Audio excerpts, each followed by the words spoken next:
Hello students, this your English teacher Gurnam. तो हम लोग स्टार्ट करने जा रहे हैं एक नया चैप्टर। चैप्टर का नाम है अ बेकर फ्रॉम गोवा। ये फर्स्ट पार्ट है ग्लिम्पसेस ऑफ इंडिया का। The traditional village baker called the pader has been an important part of Goan life since the time of Portuguese rule. तो जो बेकिंग है वो वहाँ का ट्रेडिशन है, गोवा के। और जो उसको जो इस ट्रेडिशन जो बेकर्स है उनको पेडर बोला जाता था। और ये कब से शुरू हुआ? जब से पोर्टुगीज़ ने गोवा को कंकर किया, अपने कब्जे में लिया, तब से ये ट्रेडिशन वहाँ से चल रहा है, क्योंकि पोर्टुगीज़ बेकिंग में बहुत अच्छे थे। The profession and tradition still continue in modern Goa.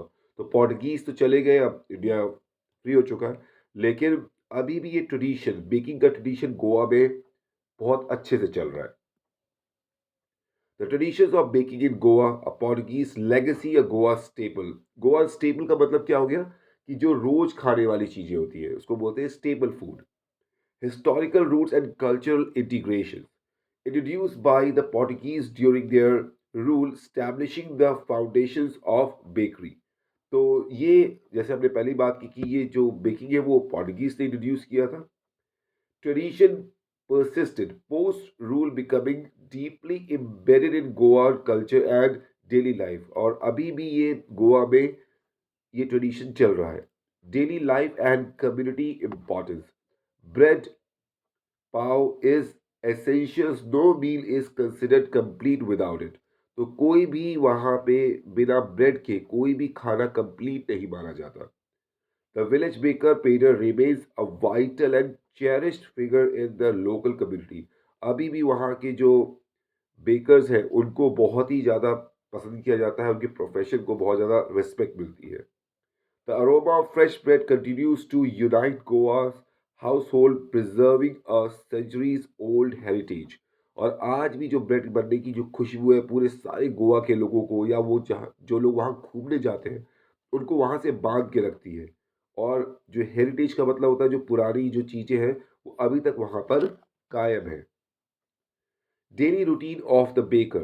Every morning, the baker rides his bicycle through the streets carrying a basket full of fresh bread. तो हर सुबह जो बेकर है वो अपने बाइसिकल पर आते हैं और साथ में ब्रेड, फ्रेश ब्रेड लेकर आते हैं। He announces his arrival by knocking on the doors or ringing a bell. तो वो या तो डोर्स पे आके नॉक करते हैं या अपने बाइसिकल की जो बेल है उसको रिंग करते हैं। The villagers wait eagerly for him, especially the children. और जितने भी लोग हैं उनके लिए वेट करते हैं, और खासकर जो चिल्ड्रन है उनको तो वो ब्रेड बहुत ही पसंद है। Children and the baker. Children are very fond of the baker because he brings sweet bread buns. They often run behind him or gather around him to buy their favorite bread. और बच्चे जब भी वो baker आते हैं तो उनको घेर लेते हैं, जिससे वो उससे उनके पास एक बैंगल शेप का जो है स्वीट ब्रेड होता है, वो उसको वो खरीदना चाहते हैं। This shows the close relationship between the baker and the villagers. Bread for a special occasion. तो हर ओकेजन के लिए अलग अलग टाइप की ब्रेड और केक्स वहाँ पर बनते हैं। Different types of bread are prepared for different occasions. Special breads like bowls and cakes are made for weddings. तो जो आपको ये बहुत ही इंपॉर्टेंट है इस चैप्टर के लिए कि आपको पता होना चाहिए कि वेडिंग में वो बोल्स एंड केक्स बनाते हैं, festival and other celebration. These breads are important parts of Goan culture and traditions, और ये वहाँ के कल्चर के लिए सबसे इम्पॉर्टेंट पार्ट है। The baker dress. The baker has a special traditional dress, a half pant that reaches just below the knees and a shirt.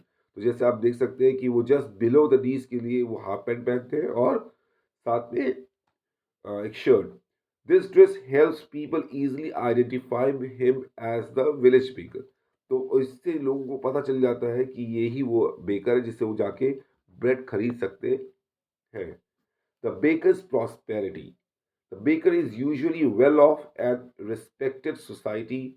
Baking is a profitable family business and the family have comfortable. This traditional occasion also provide a life livelihood.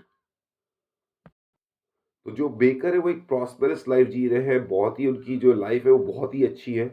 वो उनको एक profit मिलता है इस business से और उनको respect भी मिलती है साथ में। Conclusion. The story highlights the importance of preserving traditions and cultural heritage. तो इस स्टोरी से पता चलता है कि अगर हम अपने कल्चर को बना के रखें तो कितनी ज़्यादा रिस्पेक्ट मिलती है सोसाइटी में।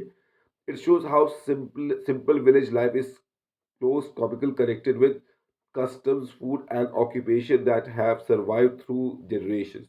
और क्या इससे ये पता चलता है कि कैसे जो विलेज की लाइफ है वो अपने रीति रिवाज से कनेक्टेड है और उस रीति रिवाज में कहीं ना कहीं ऑक्यूपेशन जो पुराने तरीके थे काम करने के वो भी कनेक्टेड है और उससे लोग जुड़े रहे उस तरीके को बनाए रखे तो उससे बहुत ज़्यादा लोग आपस में भी जुड़ते हैं, उनको फ़ायदा भी होता है और लोग भी उनकी रिस्पेक्ट करना शुरू कर देते हैं। तो मैं इस चैप्टर के साथ 20 क्वेश्चंस जो इम्पोर्टेंट क्वेश्चंस है वो ऐड कर रहा हूँ, तो आप प्लीज़ डिस्क्रिप्शन में उसको आप देख लीजिएगा। Thank you.